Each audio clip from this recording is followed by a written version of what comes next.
how's it going? Today is day 16 of my 100-day challenge. And let's talk about therapy. Let's talk about you and me.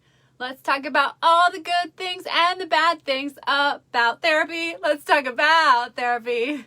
Let's talk about therapy. All right. I hope that you enjoyed that. So I want to talk about therapy because I went and saw my therapist today, and so I figured why not? I think that therapy is something that we are starting to talk about and normalize, but I think that we can talk about it even more.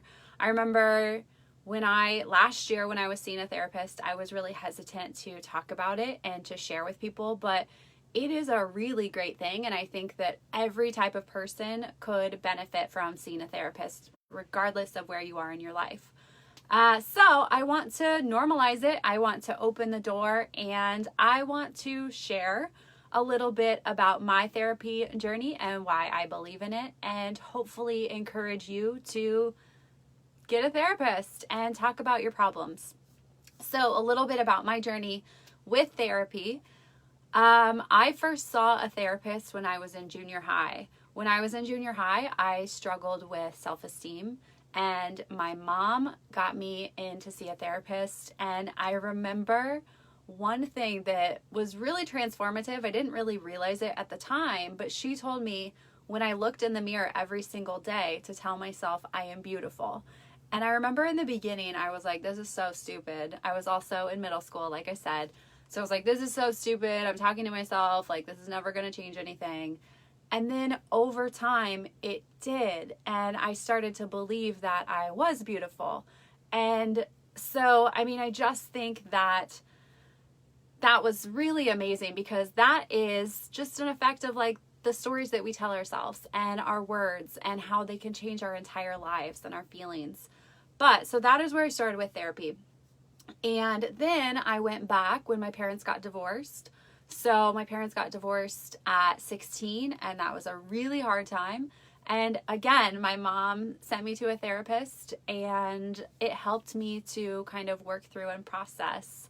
And then I went 15 years again, well, almost 15 years, not quite, up until last year. At the beginning of the year, when I was just really miserable. I was really unhappy, and I wasn't really sure why. I just knew that things weren't right. And really, it was like a cumulative thing. I had been not listening to my intuition, and I had been unhappy for quite some time, but it was finally bubbling to the surface, all of these things that I hadn't dealt with. So I talked to a friend, and she recommended I see a therapist. And I was like, all right, I can't probably get worse. So I saw a therapist at that time, and she really helped me to deal with some of my feelings. And we kind of dug in and like excavated all of the crap that I had. And I only saw her for a short amount of time because that's all I needed at that time, because it can work very quickly. Anyway, cut to this year. My mom passed away, and I am working on healing the best way that I can. And immediately I called my therapist and I said, hey, I need to set up an appointment. So I have been doing that. And so that is my journey. Anytime that I've gone through something hard, therapy has always been there to help me get through it. And a little bit on what to expect when you go into a therapist's office or when you're looking for a therapist. So if you have something that you just feel, either you feel sad or you feel stuck, or you just don't feel like you're processing something effectively, I would suggest looking into finding a therapist in your area. The awesome thing is a lot of therapists have a sliding scale. So even if you don't make a lot of money, or even if your insurance doesn't cover it, which sometimes your insurance does cover it, so check in with that. But even if it doesn't, you can still find a therapist that is amazing, that will charge you less than their normal rate. So you just have to kind of start that dialogue. And another thing to consider is it's important to shop around. You know, you want to work with someone that matches or that suits you well, that you connect with and that you feel like understands you. And obviously you don't want to feel judged. I've heard of a lot of people having really bad experience with therapists. And if that is your experience, just know that that is that one person. That is not the whole therapy world. So talk to different people and even go see different people. Obviously right now it's COVID. So I'm doing Zoom sessions, and you can very easily do Zoom sessions with your therapist or with a new therapist. And okay, so now you have decided your therapist and you are in the room. This is the hard part, right? Like being vulnerable. I know last year when I went to the therapist, I was so at the surface, like everything, all of my emotions were bubbling up. By the time I sat down and she closed the door, I basically just started crying because I had so much going on inside. So I would just encourage you to be open and honest and communicative, and know that this person is a trained professional. Know that they have different resources that they can help you with. And it feels so good to just talk about things and to feel heard and to have another person give you a different perspective.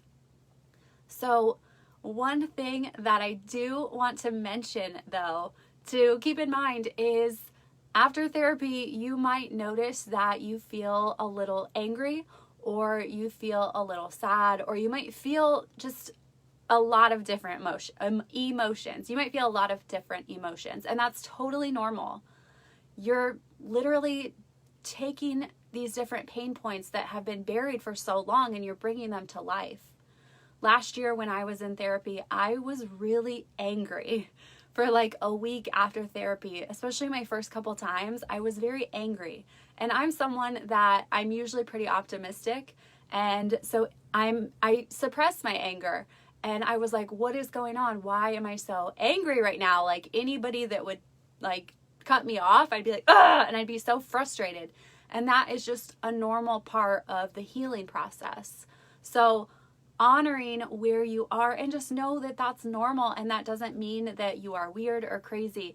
And definitely be okay and be open talking about your issues and whatever is going on for you, not just with your therapist, but even beforehand, talking with your friends about those things. Like I said, I found my therapist because I had a friend that recommended that I do that.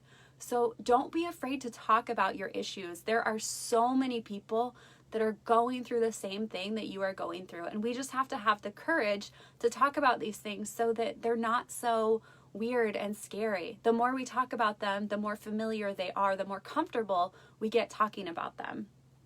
So that is really all I wanted to say. I hope that, this gave you a little bit of insight into therapy and how it is normal and how it can help you. And if you need it, I hope that you seek it out, because it really is a really helpful resource for all people across the board. Thank you so much. Have a great night. I will see you tomorrow.